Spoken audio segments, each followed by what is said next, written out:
Morning and thanks for starting your week with us. It's Monday, July 16th. I'm Lauren Varnas. I'm Joe Moreno. Thank you for joining us as you guys get set to move today. And we'll check in with Daniel Shedd. He's actually out at that construction that you guys might have to watch out for as you head off to work. But first, we start with Lisa Raffa. Check in with her and your forecast first as we get the week moving here.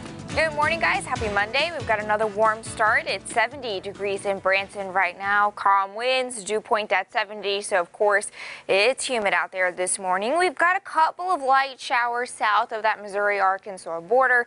We've got just a couple of these showers and rumbles of thunder in northwest Arkansas around Bentonville and Fayetteville. Nothing really to write home about, just some locally heavy downpours. Not even too much lightning in those storms there. We've got temperatures in the 70s at 73 in Springfield, 72 in West Plains, it's 72 in Fort Leonard Wood. We'll have green light road conditions as far as weather is concerned for most of the afternoon, and then we've got to bring in a couple of storms in time for the evening commute. At the pool, we'll have hot conditions again, 93 degrees by 3 o'clock, but we'll bring in a chance for a couple of those scattered showers and storms after 1 or 2. We could have a storm linger as you fire up the barbecue, but tonight looks pretty quiet.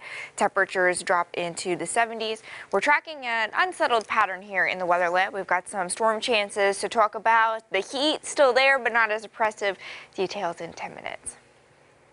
Moving on to a traffic alert this morning. US 65 southbound traffic is now closed just north of I-44. It marks yet another phase in MoDOT's 65 rebuild project. As we take a look at a map of where the project currently stands, crews rebuild a 50-year-old bridge here spanning across I-44 as well as pavement from the 1970s. Color 10's Daniel Shedd is live at 65 in Valley Water Mill with more. Daniel, good morning. Well, Joe and Lauren, good morning. Springfield drivers will remember the closure on I-65 that happened last summer. We're hoping this closure is a little bit less of a headache as MoDOT closes southbound 65 just north of I-44. They tweeted out pictures this weekend when they shut down I-44. That interstate this morning is now completely open. As for southbound 65, as a part of a $4.3 million project to replace a road that's used by nearly 27,000 drivers each and every day.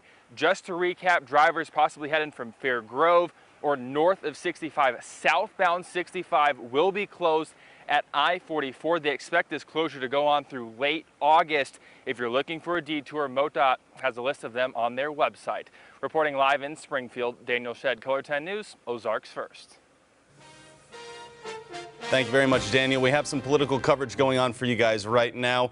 President Donald Trump is going to meet with Russian President Vladimir Putin in Helsinki, Finland today. And President Trump's arrival is happening right now, so we want to go to a CBS News special report and check in there.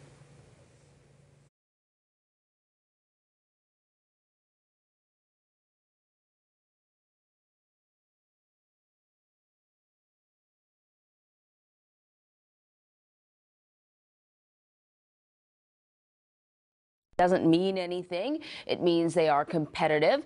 The president of the EU tweeted, "America and the EU are best friends. Whoever says they are foes is spreading fake news." The suspect in the fatal shooting of a Massachusetts police officer and an innocent bystander is scheduled to be arraigned today. Police say Officer Michael Chesna was responding to a report. We will come on back to the CBS News special report as soon as President Trump is meeting up in Finland. The world will be watching as President Trump and Russian President Vladimir Putin sit down for their first summit here in Helsinki. The president isn't promising deliverables. I don't expect anything. I frankly don't expect. I go in with very low expectations. And Trump administration officials say there's no set agenda. So this is an attempt to see if we can diffuse and take some of the drama and quite frankly, some of the danger out of the relationship right now. The president is not sure that today's meeting can flip a switch on the fraught U.S.-Russia relationship. He singled out the Russia investigation as a major sticking point. I think we're greatly hampered by this whole witch hunt that's going on in the United States, the Russian witch hunt. The Mueller investigation indicted 12 more Russians for election interference on Friday. The president says he'll raise the issue of Russian meddling in the 2016 election. I will absolutely bring that up. I don't think you'll have any, gee, I did it, you got me. Russia's hostile actions in Ukraine and Syria are two other top burner issues expected to come up in today's meeting. Former National Security Advisor to President Obama, Tom Donnelly. The list of actively hostile actions by the Russians since Putin's return to office is extreme, and we haven't had any response from the president on this. This is really his responsibility now. The two have met at global events in the past, but never in an extended one-on-one like today. Kylie Abb with CBS News, Helsinki. In advance of that meeting, the president tweeted about 3 hours ago that, quote, our relationship with Russia has never been worse thanks to many years of U.S. foolishness and stupidity and now the rigged witch hunt. Making news now with hot and dry weather across the Ozarks, the farming industry is now suffering financial damage. It comes after a report from the Department of Agriculture saying nearly 70% of Missourians are experiencing some kind of drought conditions. The lack of rain has been so bad this year, the Willard Fire Protection District says its department may be issuing a burn ban in the near future. Right now, they currently have a burn advisory. Springfield National Weather Service says this year we're 3 to 6 inches of rain below average. Because of drought warnings around the state, cattle farmers are having a tough time finding reasonably priced hay to buy for their cattle.